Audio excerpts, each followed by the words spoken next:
e 25 de janeiro de 1912, Fortaleza, Ceará. O ar quente e úmido pairava sobre a Praça do Ferreira, onde o burburinho das conversas animadas contrastava com o toque estridente dos sinos dos bondes que cruzavam a cidade. O cheiro de maresia, trazido pela brisa que mal aliviava o calor, misturava-se ao aroma doce dos doces vendidos nas bancas. Foi nesse cenário vibrante, palco de negócios e de encontros sociais, que a tensão latente rompeu a superfície. O que começou como uma disputa velada por influência econômica e poder político se transformaria em um conflito brutal que abalaria os alicerces do Ceará. A concessão de terras para o cultivo de algodão e maniçoba no fértil Cariri, um negócio de imenso valor para a região, foi o estopim. A arrogância dos Accioli, que fraudaram o processo através de favoritismo descarado, despertou a fúria dos Dutra, uma família de comerciantes urbanos que há tempo se sentia sufocada pela oligarquia. A exposição da fraude no jornal O Unitário e a subsequente intimidação ao redator João Risonho por capangas do capitão Jerônimo Accioli marcaram o início de um embate sem volta. A promessa de justiça ecoou pela Praça do Ferreira e a luta pela honra da família Dutra e pela liberdade do comércio cearense estava lançada. A aridez do Cariri não perdoa os fracos, nem os fortes que se julgam eternos. A inocência das crianças, que logo ganhariam as ruas, seria o prenúncio de uma tempestade que o Estado inteiro viria a enfrentar. Esta é a história real da família Dutra e da família Albuquerque, que por gerações viveram como vizinhos respeitosos na região árida do Cariri, no Ceará. Desde os tempos em que os engenhos de cana-de-açúcar ditavam o ritmo da vida, as duas famílias compartilhavam a mesma terra, as mesmas secas e os mesmos anseios por prosperidade. Em meados do século XIX, uma época de intensas transformações sociais e econômicas no Brasil Império, o Cariri, apesar de seu isolamento geográfico, fervilhava com o comércio e a produção de algodão. Os Dutra, com sua terra fértil e visão empreendedora, prosperavam no ramo agrícola, enquanto os Albuquerque, conhecidos por sua sabedoria em negociações e articulação política, dominavam as rotas comerciais que ligavam a região ao litoral. Ambas as famílias representavam a fibra e a resiliência do povo cearense, conhecidas por sua honradez e forte senso de comunidade. Mas a ambição desmedida e o orgulho ferido mudariam tudo. Uma história sobre como a sede de poder, a vingança cega e a distorção do conceito de justiça podem transformar homens honrados em implacáveis inimigos. Uma lição amarga sobre o preço da intransigência, que custou não apenas a paz das famílias, mas o futuro próspero de uma vasta região e a inocência das crianças que logo seriam envolvidas no turbilhão. As crianças, filhos e filhas de ambas as famílias, cresciam juntas nas ruas poeirentas de Juazeiro do Norte e nas fazendas que pontilhavam a paisagem. Brincavam sem saber que os adultos que as amavam carregavam sementes de discórdia. A inocência dos pequenos, com seus risos e corridas despreocupadas, contrastava brutalmente com a tensão latente que pairava no ar, como a iminência de uma chuva que nunca chegava ao solo ressequido. O patriarca dos Albuquerque, o senhor Joaquim, um homem de fala mansa e olhar penetrante, sentia em seu peito a fria certeza de que o novo caminho trilhado pelos Dutra, um caminho de empréstimos vultosos e parcerias questionáveis, representava uma ameaça direta à estabilidade econômica da região. Ele via na ousadia desmedida do jovem João Dutra um reflexo da ganância que, a seu ver, corroía os valores ancestrais que tanto prezava. Do outro lado, João Dutra, impulsivo e visionário, não enxergava maldade em suas ações. Para ele, os Albuquerque eram conservadores demais, amarrados a um passado que já não trazia o progresso desejado. Acreditava que a expansão e a modernização era o único caminho para garantir o futuro de sua família e de seu povo. Cada passo de avanço que dava era visto com desconfiança pelo vizinho, alimentando um ciclo de ressentimento mútuo. Ainda sob o sol generoso da tarde, Helena Albuquerque ajustava as flores recém-colhidas no vaso rústico de cerâmica, seu rosto corado pelo esforço e pela alegria simples, de ver a casa perfumada. Aos 42 anos, seus cabelos castanhos, sempre presos num coque frouxo, escapavam em mechas rebeldes, emoldurando um sorriso sereno e olhos azuis que transmitiam uma calma inabalável. Era o porto seguro de sua família, a âncora que mantinha a todos firmes em meio às tempestades da vida. Ao seu lado, no gramado bem cuidado, sua filha mais nova, Clara, de 8 anos, ria alto enquanto tentava laçar com um barbante a borboleta que zigue-zagueava pelas petúnias. Mais adiante, o filho mais velho, Miguel, com seus 16 anos, dividia-se entre os estudos de engenharia na Universidade Federal e o auxílio nas tarefas da propriedade. A fazenda Albuquerque, herdada de gerações, era um legado de trabalho árduo e tradição, com suas construções coloniais de pedras e madeira e os campos de cultivo que se estendiam até onde a vista alcançava, sempre geridos com um respeito quase reverencial pela terra. A mesa posta para o jantar, com a toalha bordada à mão por Helena, aguardava o retorno de seu marido, Ricardo, um homem ponderado e dedicado, que administrava com sabedoria o negócio familiar. Do outro lado da extensa cerca viva que delimitava suas terras, João Dutra, um homem de 50 anos com a pele marcada pelo sol e um olhar perspicaz que parecia enxergar além do horizonte, inspecionava uma nova instalação de irrigação. Seus cabelos grisalhos estavam sempre desalinhados, como se ele tivesse acabado de sair de uma ventania, e seus gestos eram rápidos, cheios de uma energia contagiante e, por vezes, impaciente. Era o tipo de homem que planejava o futuro em grandes traços, vislumbrando oportunidades onde outros viam apenas obstáculos.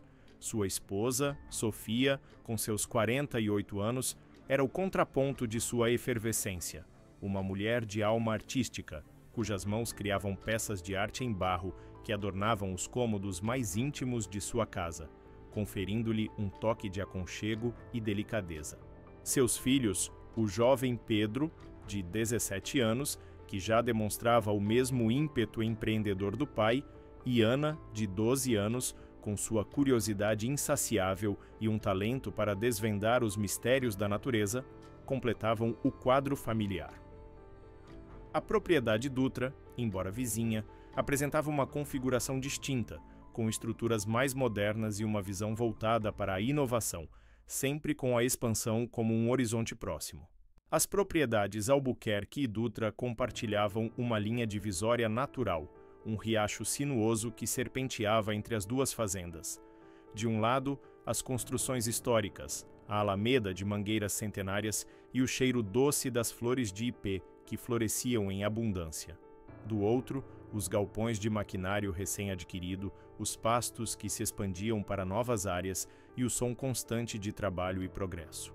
Era um contraste visual que se refletia nas próprias almas de seus moradores, um convite silencioso a uma convivência forçada, mas que até então se mantinha em tênue equilíbrio. A relação entre as duas famílias era antiga, com a memória de uma amizade que se transformara em uma vizinhança tensa. Ricardo Albuquerque e João Dutra haviam crescido juntos, brincando nas margens do riacho que hoje os separava, filhos de pais que, outrora, compartilhavam um sonho comum de prosperidade para a região. As esposas Helena e Sofia, embora de temperamentos distintos, também nutriram um laço de afeto em seus primeiros anos de casamento, unidas pela maternidade e pela rotina da vida rural. No entanto, o tempo e as visões de mundo divergentes haviam corroído as bases dessa proximidade, substituindo-a por um respeito distante, quase protocolar, mas sempre à espreita de um deslize que pudesse reacender antigas mágoas. A rotina de cada família parecia um reflexo de suas personalidades. Os Albuquerque seguiam um ritmo mais cadenciado, com horários rígidos para o trabalho na lavoura, as refeições em família e os momentos de lazer, sempre regados por conversas tranquilas e a leitura de bons livros. As tardes de domingo eram sagradas, reservadas para encontros com amigos e familiares, em grandes churrascos onde o riso e a união eram os ingredientes principais. Os Dutra, por outro lado, viviam em um estado de movimento perpétuo. O dia começava antes do sol nascer e terminava à tarde, com reuniões sobre novos projetos, viagens para feiras de negócios e a constante busca por novas tecnologias. As refeições eram rápidas, muitas vezes improvisadas, e os fins de semana eram dedicados à expansão das terras ou à participação em eventos que pudessem impulsionar seus empreendimentos. As primeiras fissuras na relação, sutis como rachaduras em um muro antigo, começaram a se manifestar nos pequenos detalhes. Helena, com sua serenidade, muitas vezes se via frustrada com a impulsividade de João, que tomava decisões precipitadas sem consultar os vizinhos sobre os impactos que poderiam gerar. Por outro lado, João considerava a cautela excessiva de Ricardo um entrave ao progresso, um apego desnecessário ao passado que impedia a região de alcançar todo o seu potencial. Uma pequena disputa por um trecho de terra às margens do riacho, um desvio acidental de água que impactou a irrigação dos Albuquerque ou um ruído de máquinas que se estendia pela noite Dutra eram os pequenos sinais de que a convivência pacífica se tornava cada vez mais um exercício de paciência. A tarde de quarta-feira, por volta das 17h, mergulhava a paisagem em tons alaranjados. Uma brisa morna, prenúncio de uma noite abafada, balançava suavemente as copas das árvores. Foi nesse cenário aparente de tranquilidade que o incidente catalisador ocorreu. Um estrondo seco, seguido por um agitar violento das águas do riacho, ecoou pela propriedade dos Albuquerque. A terra tremeu por um instante, um tremor quase imperceptível para quem não estivesse atento. Algo havia sido deslocado, um desequilíbrio súbito e perturbador no ritmo familiar da vida rural. Maria, a mais jovem dos Albuquerque, estava colhendo ervas aromáticas perto da margem quando ouviu o som. Correu em direção ao barulho, o coração acelerado por um misto de curiosidade e apreensão. Ao chegar à beira do riacho, viu uma grande pedra, antes firmemente assentada no leito, agora parcialmente submersa e com marcas de raspagem na terra ao redor. A água, antes cristalina, estava turva e agitada. Ela sentiu um arrepio, não de frio, mas de um pressentimento incômodo, de que algo importante havia mudado. A primeira interpretação que cruzou a mente de Maria foi a de que a pedra havia se soltado naturalmente. Talvez uma erosão recente, ou a força da correnteza em algum ponto mais acentuado do curso de água. Parecia a explicação mais lógica para um evento assim, algo que a natureza, em sua imprevisibilidade, poderia causar. Ela sentiu um alívio passageiro ao se convencer dessa hipótese, afastando a ideia de uma intervenção externa. No entanto, a notícia, como um regato que se expande, não demorou a chegar aos ouvidos de sua família. Seu pai, ao ser informado do ocorrido por Maria, olhou para a pedra com desconfiança. Naturalmente, resmungou, observando as marcas na terra que pareciam muito recentes e irregulares para serem apenas obra da água.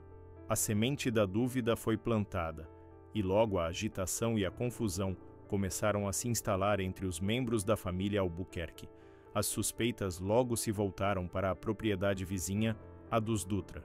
As tensões latentes, os pequenos desentendimentos sobre o uso da água e a constante sensação de ter seus direitos ignorados por aqueles que consideravam mais modernos, alimentaram as primeiras acusações. "Foi alguém daqui?", disse um dos irmãos de Maria, com a voz carregada de raiva. "Só pode ter sido para nos prejudicar, para mudar o curso do riacho." Tentativas iniciais de esclarecimento foram rudimentares. O patriarca Albuquerque enviou um dos seus homens para inspecionar mais de perto a pedra e a margem, procurando sinais de ferramentas ou de atividade humana recente. O homem retornou com um relato vago, mas que reforçou a ideia de que a pedra não havia se movido por meios naturais. A ausência de evidências concretas apenas atiçou a imaginação e aprofundou as desconfianças. O momento em que um diálogo franco e direto com os Dutra poderia ter dissipado o mal-entendido talvez numa conversa antes que as emoções se sobrepusessem à razão, já parecia ter passado. Aquele instante pairava no ar, denso e sufocante, quando Elias, com a mandíbula cerrada e um olhar que feria mais que palavras, encarou Ricardo. As sombras do fim de tarde dançavam em seus rostos, acentuando a linha de tensão que se formava entre eles.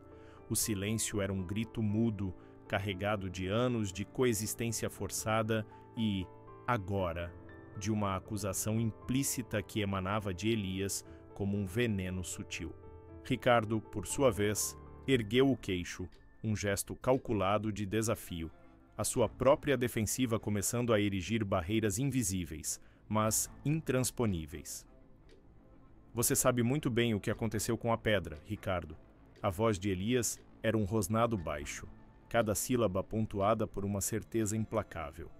O seu retorno naquela hora, a sua descoberta, tudo se encaixa de forma conveniente demais para ser coincidência. Ricardo, engolindo em seco, mas com a postura rígida, retrucou. E você acha que eu preciso de uma pedra para me afirmar? Minhas terras falam por mim. Se eu tivesse algo a ver com isso, seria com meus próprios métodos, não com subterfúgios. A defesa, ao invés de desmentir, trazia um peso sombrio, sugerindo um conhecimento do assunto que Elias interpretou como confissão. A troca se acirrou, evoluindo para insultos velados à honra e à dignidade. Um homem de bem não age como um ladrão de sombra, Elias cuspiu, seus olhos fixos nos de Ricardo, transmitindo uma desconfiança profunda, uma certeza de culpa que crescia em cada palavra. Ricardo sentiu o sangue subir, a humilhação queimando em seu peito. E um homem honesto não espalha boatos infundados como uma velha fofoqueira, ele respondeu, a voz embargada pela raiva contida, a insinuação de que Elias era o responsável por espalhar a intriga. Os murmúrios se transformaram em clamores. Os mais velhos de cada família, guardiões de tradições e rancores ancestrais, começaram a tomar partido. Dona Clara, mãe de Ricardo, aproximou-se do filho, colocando uma mão protetora em seu ombro, um gesto que significava lealdade e desafio aos que ali estavam. Do lado de Elias, seu irmão mais novo, Mateus, deu um passo à frente, um punho cerrado visível, ecoando a indignação familiar. A comunidade, que antes observava com apreensão, agora se dividia em facções silenciosas. Em uma tentativa desesperada de apaziguar os ânimos, o padre da vila, São Francisco, aproximou-se, a sua batina negra um contraste com a vivacidade das cores locais. "Meus filhos", ele começou, a voz suave, mas carregada de autoridade moral. "O rancor apenas semeia mais dor. Vamos conversar, buscar a verdade juntos, sem acusar sem provas concretas." A oferta de mediação pairou no ar por um breve momento, um fio tênue de esperança em meio à tempestade iminente. Contudo, o orgulho era um muro mais alto que qualquer desejo de reconciliação. As palavras do padre, em vez de ouvidas, foram interpretadas como um sinal de fraqueza, uma oportunidade para mais um lado impor sua vontade. Elias, com um aceno de cabeça quase imperceptível para os seus, recusou o convite implícito à conversa franca. Ricardo, sim, com um sorriso amargo, retrucou. "Não há nada a provar, padre. A verdade é clara para quem quer ver." A porta para a paz, aberta por um instante, se fechou com um baque surdo. A tarde avançava e, com ela, a escalada para o inevitável. Grupos começaram a se formar, conversas em voz baixa sobre como restaurar a honra e proteger o que é seu ganhavam força. O silêncio da noite que se aproximava não era mais um prenúncio de descanso, mas sim de uma escuridão em que as linhas seriam cruzadas e a violência, talvez, a única linguagem restante para resolver o conflito que o orgulho havia transformado em certeza de culpa. Era o último momento em que um recuo, uma palavra de perdão, ainda poderia ter significado. O aroma doce e amargo do jasmim, antes um bálsamo para a alma em noites tranquilas, agora pairava pesado no ar, carregado de uma tensão palpável. Foi sob o véu dessa noite que o impensável aconteceu. Um grito agudo rasgou o silêncio, breve e sufocado, seguido pelo som inconfundível de algo pesado se quebrando. Uma pequena loja de doces, um ponto de encontro inocente e repleto de memórias de risadas infantis, tornou-se o palco de uma crueldade sem sentido.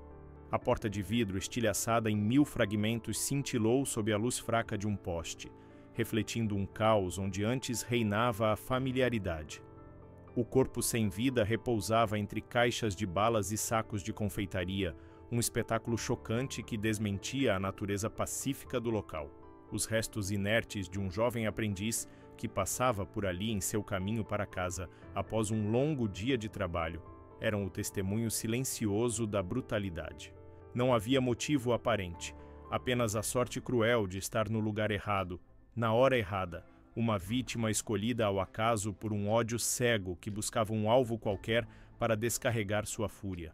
Quando a notícia se espalhou como fogo em palha seca, o luto tomou conta da família. O choque inicial deu lugar a uma dor lancinante, um vazio que se instalou nos corações e mentes. Mãos tremiam, lágrimas incontidas rolavam, e as palavras de consolo pareciam vazias e insuficientes diante da perda irreparável.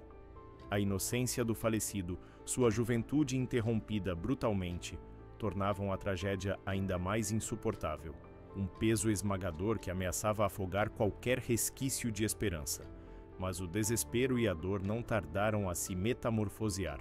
A dor aguda do luto, alimentada pela injustiça flagrante e pela ausência de uma resolução lógica, começou a se transformar em uma sede ardente de justiça. A imagem do ente querido jazendo sem vida se entrelaçava com um anseio por reparação, um desejo primal de que quem causou tanta dor também sentisse a perda. A família, antes um refúgio de amor, transformou-se em um centro de planejamento, o luto se convertendo em uma força motriz para a vingança. Um plano sombrio começou a ser traçado nas sombras, sussurrado entre lágrimas e promessas de retaliação. Não se tratava mais de justiça, mas de equilíbrio, de uma forma distorcida de igualar a balança. As feridas abertas da perda se tornaram as linhas guias para a execução de uma vingança friamente calculada. Cada detalhe era pesado, cada passo deliberado, impulsionado por um senso de urgência que beirava o desespero, um sentimento de que era necessário agir antes que a dor se tornasse insuportável demais para suportar. O ato foi rápido, brutal e deixou um rastro de desolação semelhante ao que o havia desencadeado. A retaliação, embora destinada a punir os culpados, reverberou em toda a comunidade, um eco sombrio que expunha a fragilidade da paz outrora existente. As consequências, visíveis na ausência de quem se foi e no terror que se instalou, eram mais eloquentes do que qualquer descrição explícita. A comunidade inteira sentiu o impacto, a notícia se espalhando, gerando murmúrios de horror e indignação. A atmosfera mudou irrevogavelmente. O que antes eram divergências latentes e desconfianças veladas, agora se cristalizou em uma hostilidade aberta. A violência não era mais um sussurro no escuro, mas um grito de guerra ecoando pelas ruas. A comunidade, dividida entre o apoio à vingança e o repúdio à violência, viu-se enredada em um conflito que parecia ter superado qualquer capacidade de controle. O ponto de não retorno havia sido cruzado, e a guerra, em toda a sua terrível glória, estava declarada. A segunda morte, um jovem comerciante que apenas buscava apaziguar os ânimos, caiu sem vida na praça central. Poucas horas depois, a terceira vítima, uma professora aposentada que tentou intervir em uma briga, foi brutalmente atacada. O choque inicial transformou-se em um pânico gelado. As vidas interrompidas não pertenciam aos lados em conflito, mas a pessoas comuns, as mesmas que até então tentavam manter a paz. O sangue derramado nas ruas era um aviso sombrio. Ninguém mais estava seguro. O impacto na comunidade foi devastador. As ruas, antes vibrantes, tornaram-se desertas após o cair da noite. O medo se instalou, palpável, sufocante. Famílias se fechavam em suas casas, trancando portas e janelas, sentindo-se presas em uma teia de violência que não escolheu lados.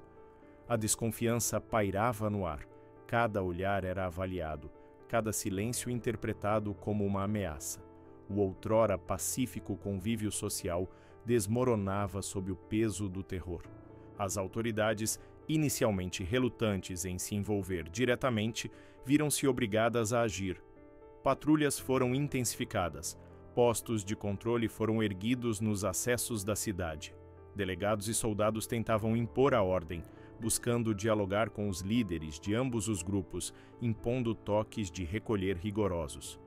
Pareciam exércitos em miniatura, mobilizados para conter uma maré crescente de desespero e fúria, mas a complexidade da situação os deixava impotentes. A lei e a ordem se mostraram frágeis diante da voragem da vingança. As tentativas de mediar, de prender os responsáveis, de impor punições, foram recebidas com desprezo ou violência direta.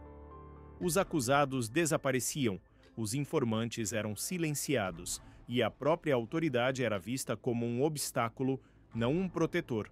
Cada ação oficial parecia apenas atiçar ainda mais o fogo, tornando o problema mais complexo e a resolução mais distante. Em meio ao caos, as famílias começaram a se preparar para o pior. Armas foram desenterradas, suprimentos foram estocados, planos de fuga foram traçados. Mas a verdade dura era que não havia para onde fugir. As casas se transformavam em fortalezas improvisadas. A realidade cruel era que a sobrevivência, agora, dependia de estar preparado para a guerra total. O luto pelas vidas perdidas dava lugar a uma determinação sombria de proteger os que restavam. Uma última tentativa de paz foi orquestrada. Um conselho comunitário improvisado, formado por anciãos respeitados e figuras neutras, convocou os líderes de cada facção para um encontro final. Um ultimato foi apresentado, um cessar-fogo imediato, uma comissão de reconciliação. Mas as palavras de paz soavam ocas, perdidas no rugido da guerra iminente. O tempo para o diálogo havia passado e a proposta foi sumariamente ignorada. O silêncio que se seguiu à rejeição da paz foi ensurdecedor. Não havia mais espaço para negociações. Era um reconhecimento mútuo e terrível. A luta seria até a morte. As primeiras horas do amanhecer viram as fileiras se formarem. De um lado, a fúria cega da vingança, do outro, a defesa desesperada de suas casas e vidas. O horizonte, outrora um símbolo de esperança, agora se tingia de um vermelho ameaçador, prenunciando o confronto final. O mundo parecia ter descido a um estado de apocalipse iminente, onde apenas o mais forte ou o mais desesperado sobreviveria. O campo de Valéria, um vasto prado outrora verdejante, agora pisoteado e marcado pelas formações militares, seria o palco sombrio. O céu, de um azul pálido e indiferente, prometia um dia escaldante, sem nuvens que pudessem oferecer um alívio momentâneo. As primeiras luzes do sol mal despontavam, lançando sombras alongadas que distorciam as figuras dos guerreiros, conferindo-lhes uma aura fantasmagórica. O ar carregava um silêncio tenso, pesado com o presságio do que estava por vir. À frente das linhas, em formação cerrada, de um lado avançavam os Vinari, liderados pelo temido capitão Teron, seus 50 guerreiros mais leais em formação de cunha. Do outro, os habitantes de Valéria, comandados pela implacável comandante Elara, com seus 120 aldeões e guardas armados com uma mistura de ferros de forja e lanças improvisadas, formavam uma muralha de desespero. Um murmúrio baixo, composto por juramentos e preces, ecoava entre as fileiras, um prenúncio da tempestade. O primeiro movimento foi um grito de guerra uníssono, rompendo o silêncio. Teron, montado em seu corcel negro, liderou o ataque, sua lança apontada para o centro da defesa. Elara, de pé na retaguarda, observava com os olhos fixos, cada fibra do seu ser vibrando com a adrenalina e a gravidade do momento. A colisão foi brutal, um choque de aço contra aço, gritos de dor misturados a uivos de raiva. A formação em Cunha dos Vinari tentava romper a linha de Valéria, enquanto os aldeões lutavam com a tenacidade de quem defende seu lar, cada golpe desferido com a força da necessidade. Em meio ao caos e à fúria, os protagonistas do conflito sucumbiram. O capitão Teron, em um acesso de bravura imprudente, avançou demais, sendo cercado e caindo sob o peso combinado de flechas e golpes. A comandante Elara, ao ver a queda de seu adversário, sentiu um breve instante de triunfo, mas a alegria foi efêmera. Um projétil desviado, vindo de uma das extremidades do campo, a atingiu no peito, silenciando sua liderança e a esperança de sua gente no instante seguinte. O combate se extinguiu não com um clímax heróico, mas com um suspiro de exaustão e desolação. Os Vinari, sem seu líder e com as baixas aumentando, recuaram desordenadamente. Os habitantes de Valéria, esgotados e atordoados, observavam o silêncio que se instalava sobre o campo. Dos 50 guerreiros Vinari, 27 não se levantariam mais. Entre os 120 defensores de Valéria, 52 jaziam mortos, muitos deles sem sequer terem erguido uma arma em defesa. Os sobreviventes, com corpos marcados por ferimentos superficiais e profundos, sentiam um vazio insuportável em seus corações. O olhar de um jovem aldeão cruzou o de um Vinari ferido, e em ambos os rostos residia a mesma perplexidade, a mesma dor. A guerra que parecia tão necessária, tão justificada, agora se revelava em sua essência mais cruel. Era apenas um rastro de destruição e sofrimento, um fardo pesado que agora teriam que carregar. A vastidão do campo, antes um símbolo de vida e sustento, agora era um mosaico de morte e destruição. Corpos jaziam espalhados em posições grotescas, e o cheiro de sangue e terra revolvida pairava pesado no ar, uma lembrança constante e sombria do custo da violência. A futilidade do conflito pairava sobre os poucos que ainda conseguiam se manter de pé, uma verdade amarga e inegável que se instalava em suas almas. 3 dias após os funerais, enquanto o sol tímido tentava perfurar as nuvens pesadas, a verdade sobre o catalisador daquela tragédia finalmente veio à tona, sussurrada por um mensageiro exausto de um vilarejo vizinho. A carta que ele carregava, manchada e amassada, revelou que o ataque iminente, que desencadeou toda a fúria e o derramamento de sangue, foi, na verdade, um grito de socorro desesperado de um grupo de exploradores perdido, confundidos com invasores por uma comunicação falha e desinformação disseminada em tempos de desconfiança. Todo o sangue derramado, todas as vidas perdidas, basearam-se em um terrível mal-entendido sobre a origem de um pequeno incêndio avistado à distância, interpretado como um sinal de agressão em vez de um pedido de ajuda. Os sobreviventes, outrora guerreiros endurecidos, agora carregavam em seus rostos a marca indelével da desolação. As famílias que não perderam entes queridos viram seus lares devastados, a esperança esmagada sob o peso da culpa e do remorso. As crianças, antes cheias de risos que ecoavam pelas plantações, agora sussurravam em cantos escuros, assombradas pelas imagens da carnificina. A comunidade, outrora próspera e unida, mergulhou em um silêncio sepulcral, a confiança mútua corroída pela amarga constatação de que haviam se destruído uns aos outros por nada. A terra, antes fértil, agora parecia chorar, seu solo empapado pelas lágrimas e pelo sangue daqueles que ali jaziam. Hoje, quando a primeira flor desabrocha no campo onde antes jaziam os mortos, lembramos que a natureza humana é frágil e suscetível à sombra do medo e da desinformação. A lição universal, gravada a fogo em nossos corações, é que a comunicação aberta e a busca pela verdade são os escudos mais poderosos contra a guerra. Em tempos de incerteza, onde a desconfiança pode facilmente se transformar em hostilidade, devemos sempre questionar, sempre ouvir, e nunca permitir que o pânico ou a preconcepção nos cegue para a possibilidade de um erro trágico. Essa lembrança serve como um farol, Um aviso sombrio da necessidade constante de empatia e compreensão em um mundo onde a linha entre o agressor e a vítima pode ser assustadoramente tênue.